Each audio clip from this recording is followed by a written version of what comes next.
Hello and welcome to the first episode of Open Home. My name is Giovanni.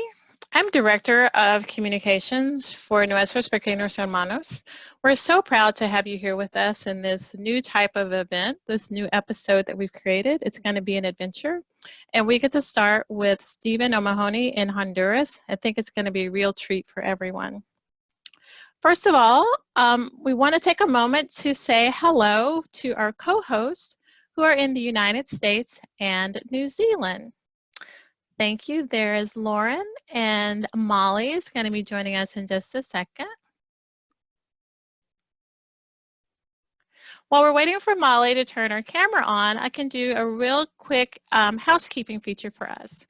You have the opportunity to ask questions of Steve once we get started. There is a Q&A button at the bottom of your control panel. Please feel free to use that button to submit your questions. You don't have to wait to the end. You can submit your questions at any time. Also, if you have a comment or a note of encouragement, please feel free to use the chat window to send that note to us. We have a whole team. We have Nicholas Rogers, our communication manager, and Kayla Suazo, our communications officer in Honduras, who are helping us manage all of those messages. And now I'm really happy to have a chance to get a hello from Molly and Lauren. Hello, ladies. Hi. Hi, everyone. Good afternoon or evening, depending on where you are logging in from. My name is Molly Boyum, and I am the Chief Development Officer for NPH USA. And on behalf of all the staff here, we hope you and your families are safe and healthy. COVID has changed all of our lives and how we work. Here at NPH USA, we are pivoting our events, travel, and communications to various online platforms. We miss seeing our kids and colleagues in our homes, as I'm sure you do. So we are excited to bring you episode 1 of the NPH Open Home Series. As excited as we are nervous, a little nervous about our Wi-Fi letting us down, so fingers crossed. That being said, we look forward to visiting Honduras tonight and our other homes in future episodes. I'm happy to have my colleague Lauren from New Zealand as my co-host tonight. Lauren? Thank you, Molly. Kia ora and good morning, everybody. It's Friday morning here in New Zealand, and I just want to extend a big welcome to our New Zealand friends and supporters who have logged in today. I know that there are a few new faces to NPH, so I just want to give a very brief overview of what it is that NPH actually does. So NPH was started in 1954 in Mexico. And since then, we have been helping thousands of vulnerable children and families across 9 countries in Latin America and the Caribbean. At the moment, the borders are closed. We can't go anywhere. So it's a real pleasure to be able to do this online event and welcome you onto the ranch in Honduras, which is home to over 400 children. I was lucky enough to volunteer at the NPH Honduras home in 2013 and 14. And so I'm really emotional about going back on the ranch and seeing the kids and just seeing how they're doing during this really difficult time. So thank you, Stephen, for taking time out of your busy day to join us and tell us what's happening in Honduras and what's happening for our wonderful and beautiful children. Gracias, Stephen. Thank you, everybody. Awesome. Thank you, Lauren and Molly. So great to be able to see you and hear from you very quickly. I'm really excited that we're able to do this event with all of you here today. It's called Open Home. And we really want to draw upon the idea that NPH creates homes and we create family for all of the children that are in our care and the staff that work with them. So going with the theme of an open home, the tone of this episode it's a little more casual. So do feel free to send us messages. Patty Holt, I want to say thank you for being the first person to message us in the chat window. Really appreciate that. Do feel free to send your questions and send your messages.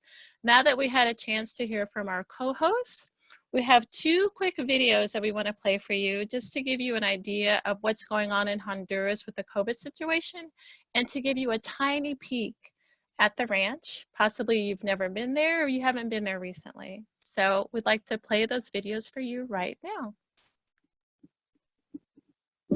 In Honduras, the heart of Central America, we hear daily negative news reports about the high poverty rate, malnutrition, and violence.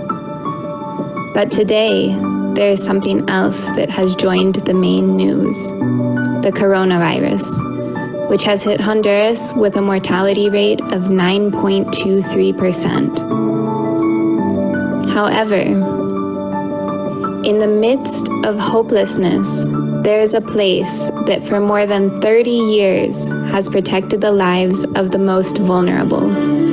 And today, we want to take you to this place through your screen.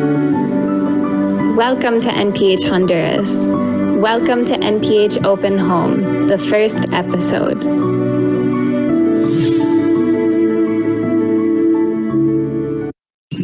Hello everyone, just walking down towards the Talleres trade workshops, for those of you who know the ranch, just to get a quick panorama,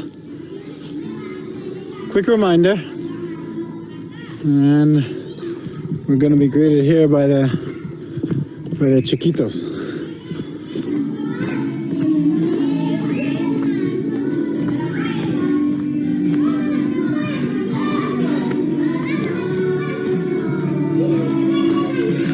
Hola, buenas. ¿Cómo estás?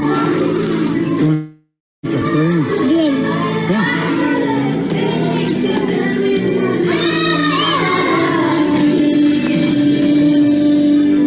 ¿Vale?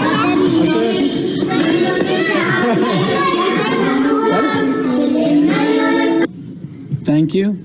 Thank you For visiting for visiting our home. our home. Ahora solo vos. ¿Cómo están, chavos? Adiós. ¿Cómo estamos? Betín. Beth, thank you Thank you for visiting for visiting our home. our home. So my name's Alex Hanel, and I am the lucky person who gets to moderate this conversation with Steve today.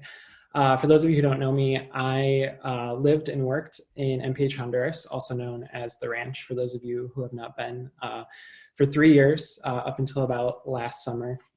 I was on the communications team, both with the home and then with some of our offices. I know many of you are here today because you know Molly, or you know Lauren, or anyone else through our awesome fundraising offices.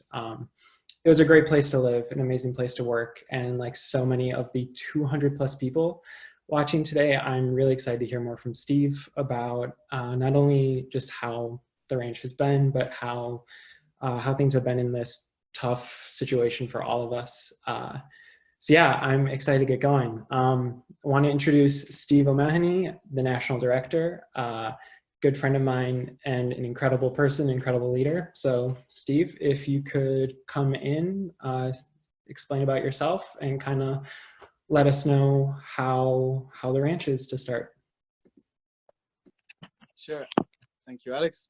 I have to play with the phone a bit there for a sec. Hello, everyone, and welcome to NPH Honduras.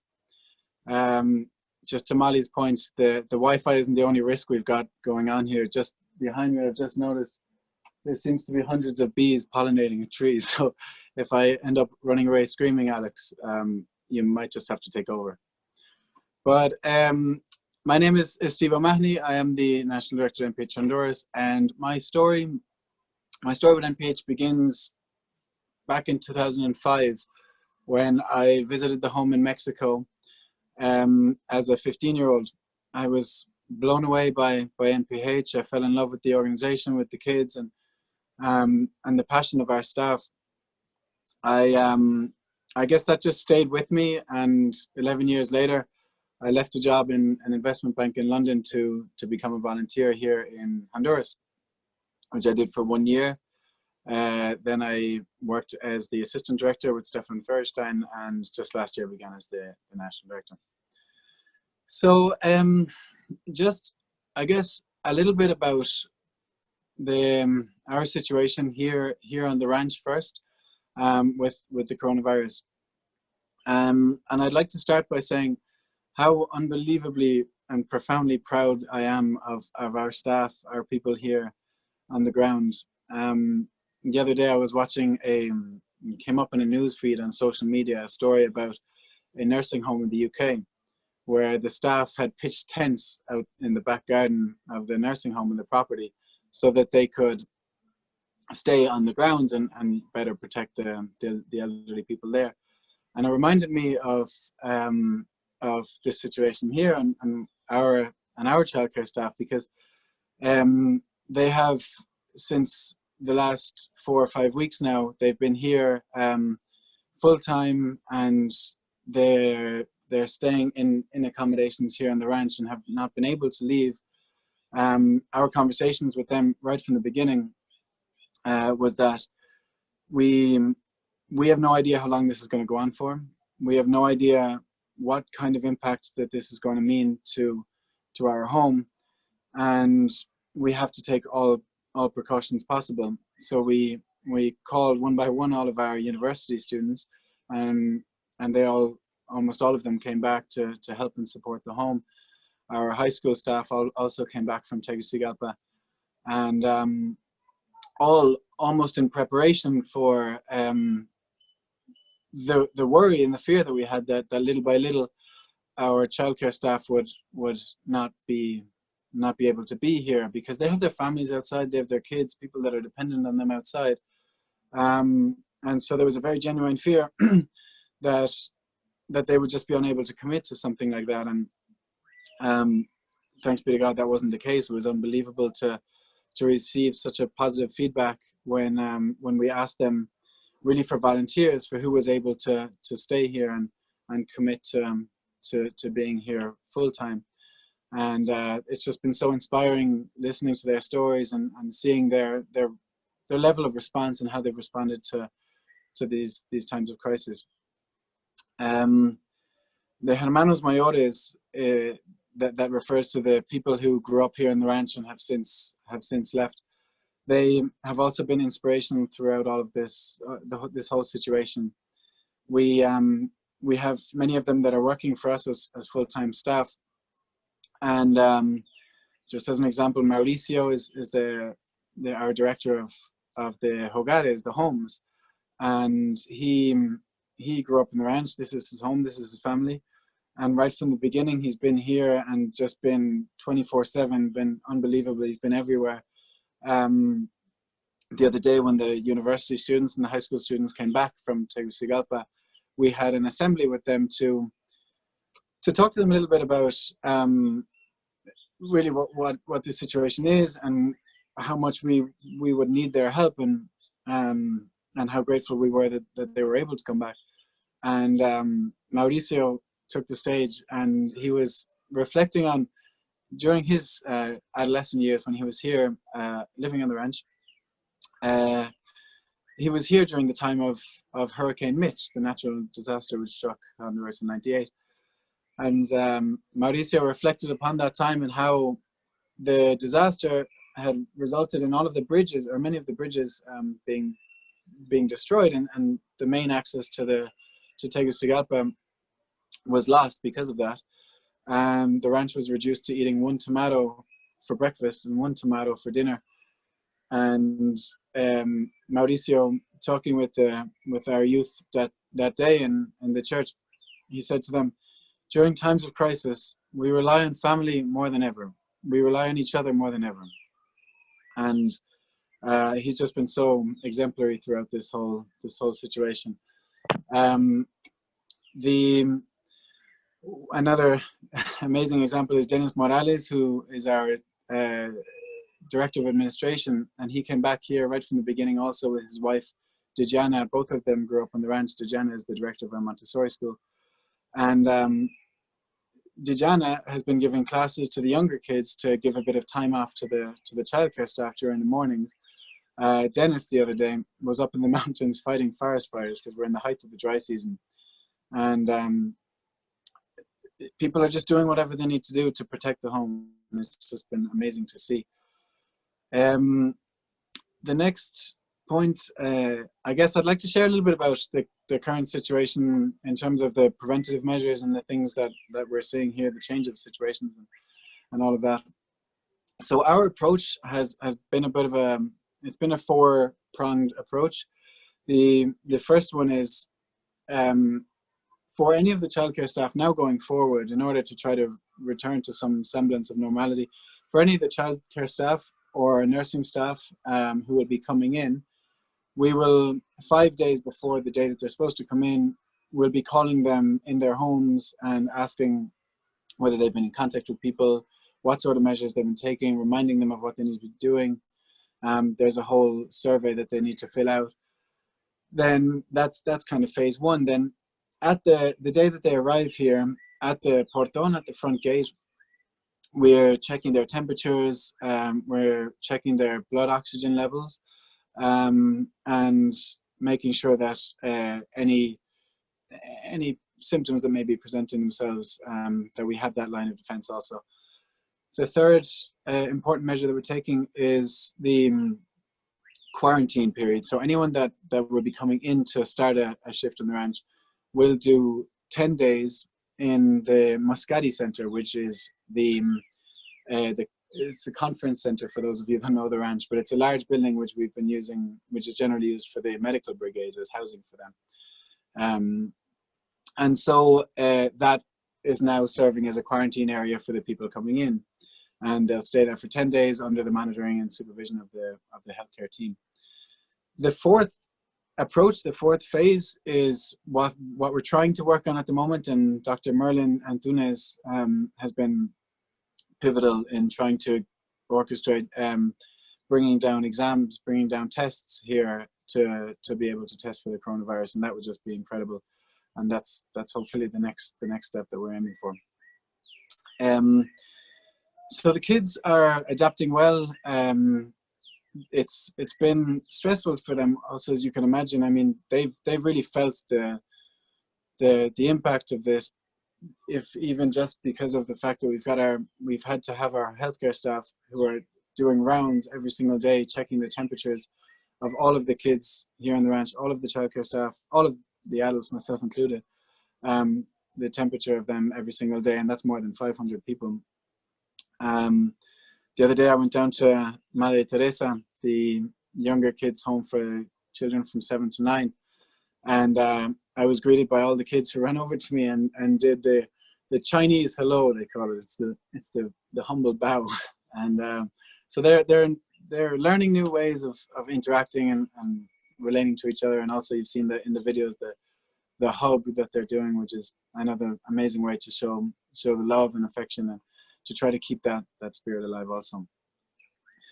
Like I said, there are a lot of challenges also. We have had to cancel classes.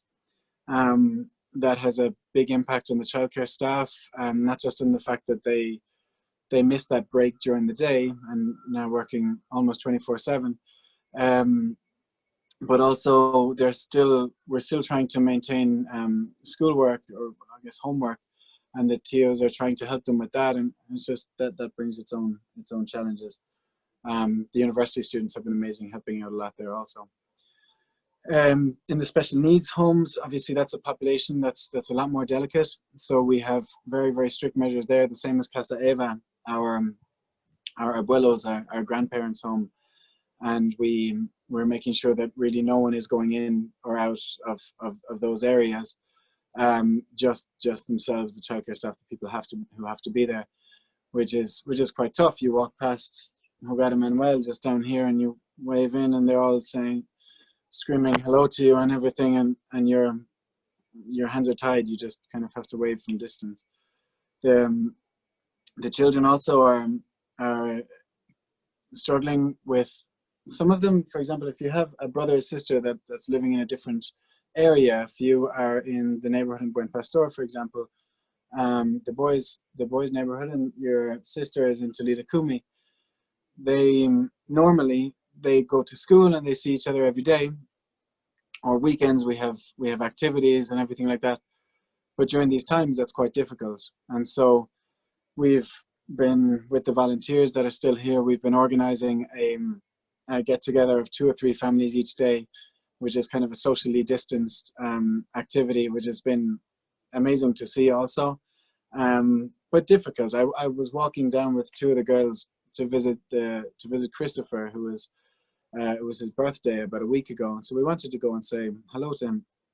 And as I was walking with Lindsay and with Nicole, I said to them, when you see him, please don't give him a hug, try to maintain the distance. And their response was, "Ay, that's awful. I can't even give him a hug on his birthday." And that's so difficult for them.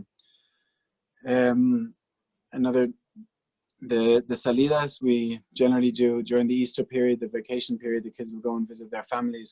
That's also something that's not been possible. And what we've tried to do instead of that is allow the children to call home, and all of the coordinators have phones, so they can do that quite easily, which brings its own challenges, because outside we don't have, access is very difficult. There's military on the streets, and so people don't have too much access to food, medications, things like that. And so often we get that message through the families talking to us, to our social workers, or talking to our kids, and that causes worry for them and stress for them. Thanks be to God, we've been able to help out a lot there also. We have been able to send provisions through the community services program to their families, medications also. But that is difficult. Just a little bit on the situation here in the country. Today we have about 740 cases of the coronavirus, and that's a very unrealistic statistic, because we've been 1 month and a half now since the first case on the 12th of March, and there are very few countries in the world that have, after a month and a half, cases and statistics that are not in their thousands. And to think that Honduras would be any different is somewhat farcical. So I'm not sure how much we can believe. The government doesn't have that much testing capabilities, etc. So that's not easy. Outside, like I said, people are hungry. Access to things is very difficult for them. Just to get to the ranch, just to get to Tegucigalpa, outside there are anywhere between 15 and 20 different groups of protesters that are putting blockades on the road with rocks and sometimes with burning tires, and demanding money for passage.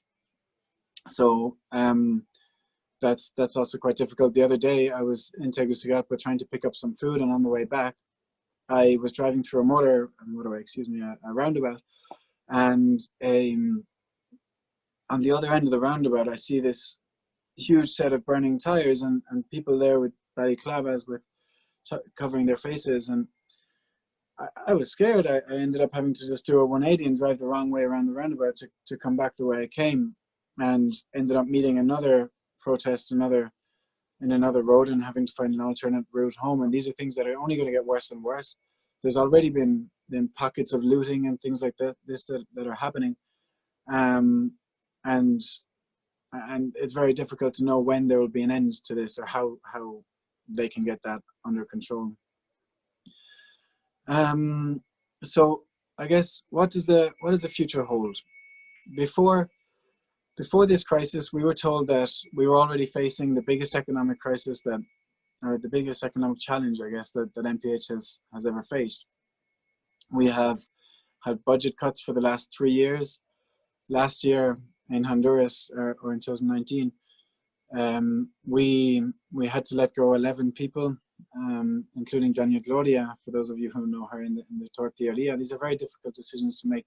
Just this year, we most likely have to let go another 13, which include 4 teachers. It includes having to close the shoemaking workshops. It includes having to make savings in the university education program. All of this has a serious impact in the formation of our children and youth. But we are doing everything that we can to make things work. Our staff remain committed and motivated.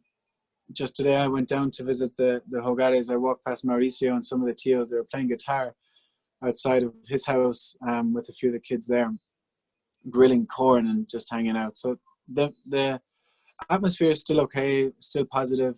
Thanks be to God, we don't have any cases here in the rancho. We haven't had up to now. And of course, we're praying that continues.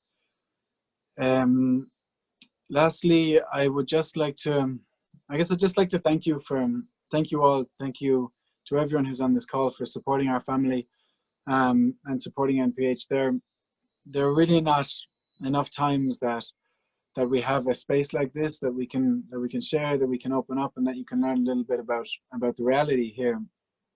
And it's funny, the other day I had a family Zoom call with my extended family back in Ireland, and one of my uncles, he said,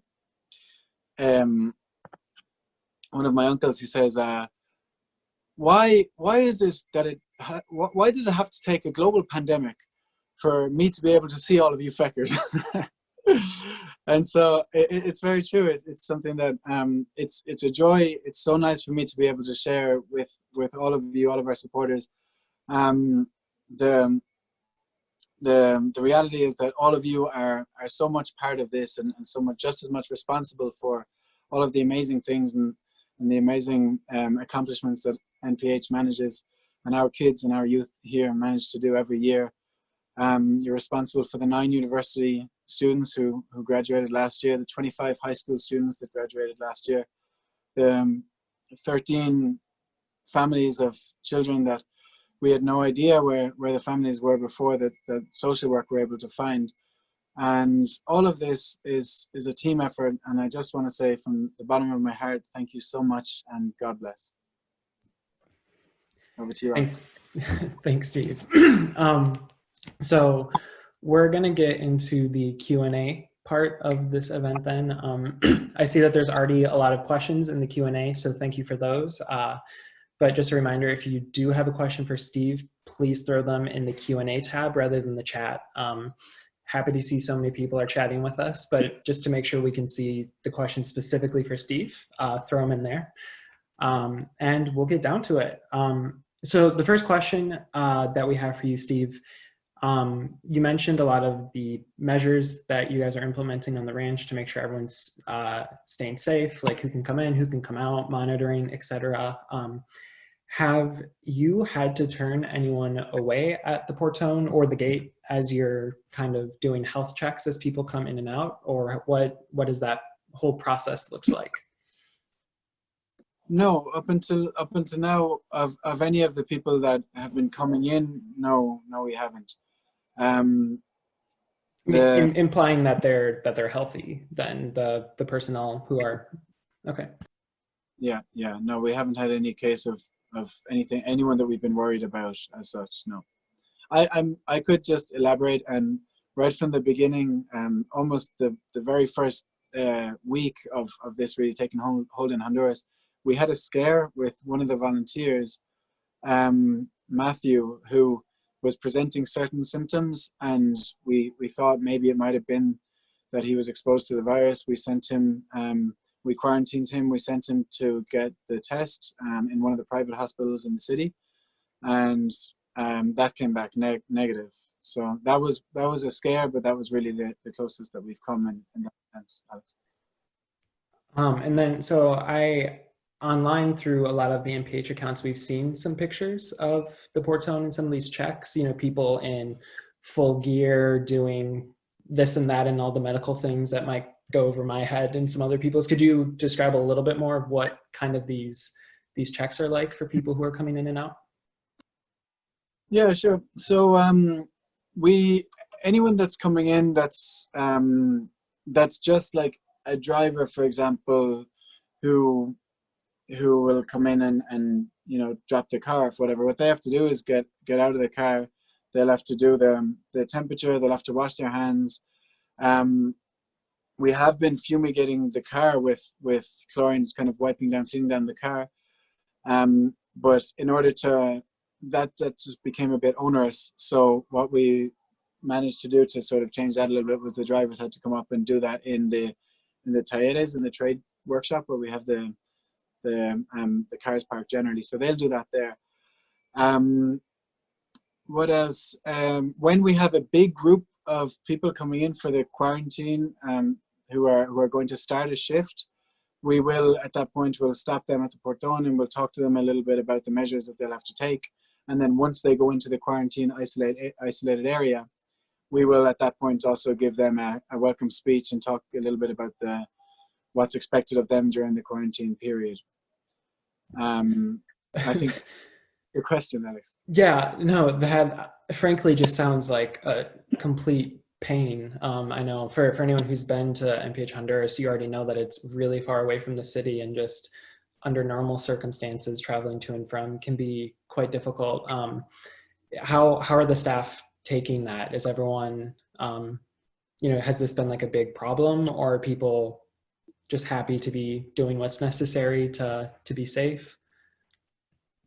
It's a good question.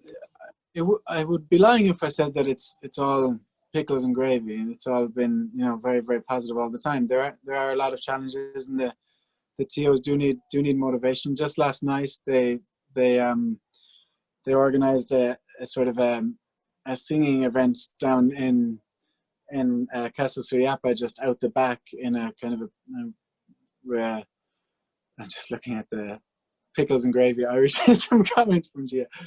But they had a little bit of a kind of a stress relieving event activity with the TOs last night, which helps a lot.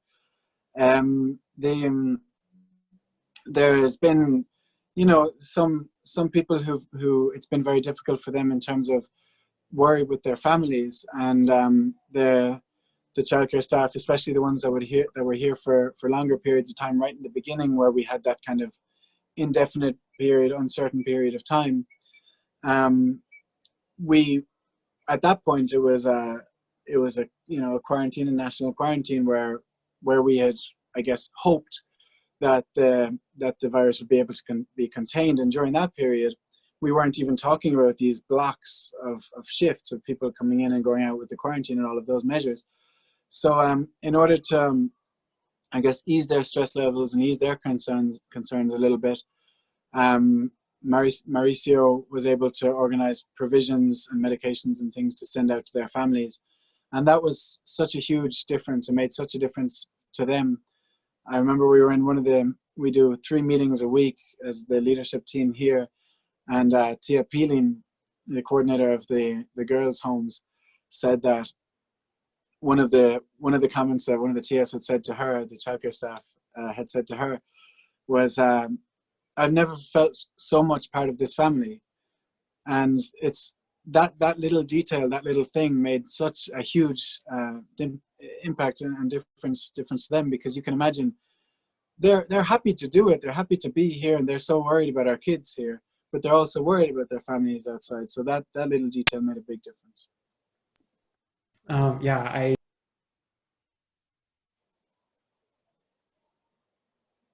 Alex, I don't know if you can hear me, but I can. My fault. I can't imagine how difficult that must be. I always was struck by how, especially the caregivers, but all the staff viewed NPH's kids as their own while having families, and that has to be incredibly difficult. So moving on to the kids then, I know that it's the school year for almost everyone around the world, and that's being interrupted in a lot of different ways in a lot of different places. Can you speak to how NPH's kids are continuing with whatever schooling or tutoring, whatever education that you guys can do in a safe way? Yeah, so I touched on the fact that the teachers have been sending schoolwork through WhatsApp, through email and stuff, and what we're working on now and getting to the final stages of is a plan for them to come and not open up classes again, because we're trying to avoid sort of groups of kids that are from different hogares mixing. It's okay that the hogares that the kids mix within the home that they're in, but we're trying to avoid the mixing for obvious reasons. So to set up a classroom scenario really doesn't make sense. And so we're setting up 4 blocks we're splitting the teachers into 4 blocks, 4 groups, and then 3 or 4 teachers at any point in time will come, and they will they'll just help doing tutoring in the hogares with the kids after passing through a quarantine period themselves. So in that manner, we're trying to get a bit of continuity there. It's not the same thing, but at least they are getting reinforcements in the academic area. Okay, so next question we have, how have things been with, I know NPH gets a lot of its own food, its own resources from its farm, but a lot of things you do have to bring in from the city or from neighboring towns. Have there been struggles getting needed supplies as of yet? There was a period of time that we were struggling to get some permanent medications. And that was because in San Pedro Sula, in the north of the country, in the state, the department of that city is in, it's called Cortez. That's the department that's been hardest hit, over 70% of the cases. So any of the big medication distributors, where we generally get a lot of our medications, any of the ones that were located in that area, we were unable to get those medications here. That was a challenge, and we weren't sure how long that was going to go on for. And so we were making inquiries here in Francisco Morazan, our state, and we didn't run out. We were able to get the medications, and we were also investigating bringing those medications from the States via FedEx and things. So that was a challenge, and we're not sure how that situation will keep developing. So we're keeping an eye on it. You mentioned the farm and the fruit and vegetable garden. That's a big help. It's a huge help. We grow almost all of our fruit and vegetables here. We have over 200 cows, and at any point over 40 or 50 pigs. Many of you will have seen them. And so in that sense, we're doing well, but we do need to buy things outside. Grain is a big one, beans, rice, which we barely eat here at all. That was sarcasm for anyone who didn't pick up on that. A lot of beans and rice. So we do have to buy that outside, but it's a grain, so it lasts a long time. Cereal also, so we bought 2 or 3 months worth of that. And we haven't had any huge issues other than actually getting to Tegucigalpa because of these blockades of people. But they generally do let us pass. It's just, it's a bit of a shock. It's a bit of a scare. But they do let us pass. We haven't had any incidents, for example, where they've said no, turn around, or they've been acted in an aggressive way towards our staff. It's a situation that's, that it is what it is, and it may get worse, and we're hoping that it doesn't, but we're dealing with it. So we got about time for 1 or 2 more questions. I think one that a lot of people, especially those who have known about NPH for a while or visited the ranch, years if not decades ago, will want to know, one of the programs NPH has that gets the least amount of praise publicly, I think, is the outreach you guys do to Hermanos Mayores, or older brothers or sisters, kids who grew up at NPH and now are adults living outside. Have you been able to continue any kind of outreach or support for former family members, or current family members, but former children, now adults, who are not in the home and just need family support? Can you summarize that question, Alex? Yeah, horribly worded. So one of the programs NPH has in all of its locations is continual support for what we call the Hermanos Mayores, older siblings, adults who were kids at NPH and now live outside of the home as adults. I know Honduras does a lot to help, adult family members, people who were NPH children at one point who need, be it like scholarships or food support, is something that you and Stefan were always very active in doing. Have you been able to keep that outreach up? Maybe that's impossible given, restrictions on traveling. They live right outside of the home. Can you speak to the Hermano Mayores situation? I think I heard you. I'm going to speak anyway, Alex. It's starting to rain, which is an absolute blessing. We're in the middle of the dry season, so if it rains, it might be a disaster for the call, but it's wonderful for us. So just to start by saying that, if you lose me, it's because of the internet, because sometimes that happens. So yeah, with the Hermanos Mayores program, what Farid Morel, who has been, he's the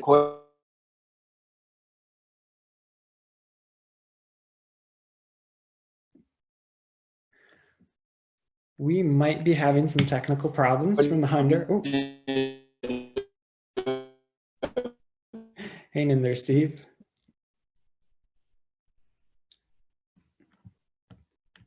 Well, it looks like we're having some technical issues on the Honduran side of this call. Like Steve said, rain in Honduras is a blessing and a curse, especially in this time of the year. It's always great to have the first rain of the season, but more often than not, it does knock out the Wi-Fi. So we will see if Steve is able to get back in. But in the meantime, I can kick it back to our wonderful host from the offices. Thank you, Alex. I appreciate that. And that technical glitch was actually perfect timing. We are right up on time for this event. I want to say thank you so much for joining us. This has been fun. The team was really excited and nervous to present something new. And we would love to hear what you think about this open home concept and having episodes and time to chat with our national directors and our other leaders. When this call ends, when this episode ends, you're going to get a link to a survey.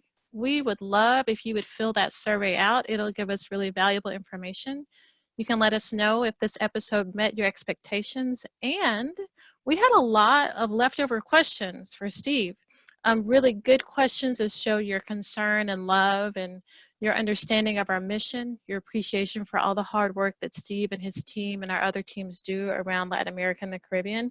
If you would like to have another session with Steve, please put that comment in the survey that you get. So episode 1 is in the books. I want to say thank you to Steve and the entire team that is behind the scenes for this call. Episode 2 is already being planned. We'll be traveling to Bolivia and we'll have a lovely conversation with Tom Kuiper, who is the National Director for Bolivia. That will happen in May. So I want to say thank you to our co-hosts, Molly and Lauren. Please expect a message from New Zealand or the United States to let you know when that episode 2 will happen. Lauren's given us a nice way from New Zealand, a lovely way from Molly, United States. Thank you, ladies, so much. And as we close out this episode, we're having a lovely, fun little video we want to share with you with some more images from Honduras. That lovely, charming place that Steve and his team are working really hard to keep our children protected, to prevent COVID-19 from coming into the home, but also continuing with all the amazing work that they do. So we will play out to that video. Thank you everyone that joined us. Please take that survey and join us for episode 2 where we travel to Bolivia to speak with Tom. Have a great evening and have a great morning wherever you are around the world. Gracias por visitar nuestra casa. Thank you for visiting our home. Thank you for visiting our home. Our home. Our home. Our home. Thank you. Thank you for visiting our home. Thank you for visiting our home. Our home. Thank you. Thank you for visiting our home. Home. Muy bien. Yes. Ahora Shaylee. No, yo no puedo. No, porque no, dijo 1, 2 y 3 ya. ¡Ay, no es! No, no, con la pata, con la pata. No, con la pata.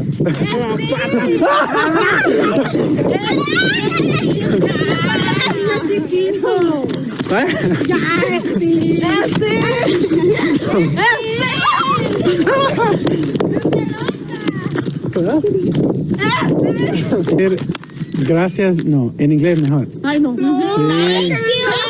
¿Qué? Thank you for visiting our home. Thank you por visitar nuestra casa. No, sí, Dijo una palabra en inglés. Dijo una palabra en inglés. No, espérate, dime la frase. Hermanos. Thank you for visiting Thank you for visiting our home. Bessie, dale. Thank you for visiting our home. Thank you for visiting our home. Thank you for visiting our home. I'm at home. Thank you for visiting our home. Thank you for visiting. I'm at home. Thank you for visiting our home. Thank you for visiting.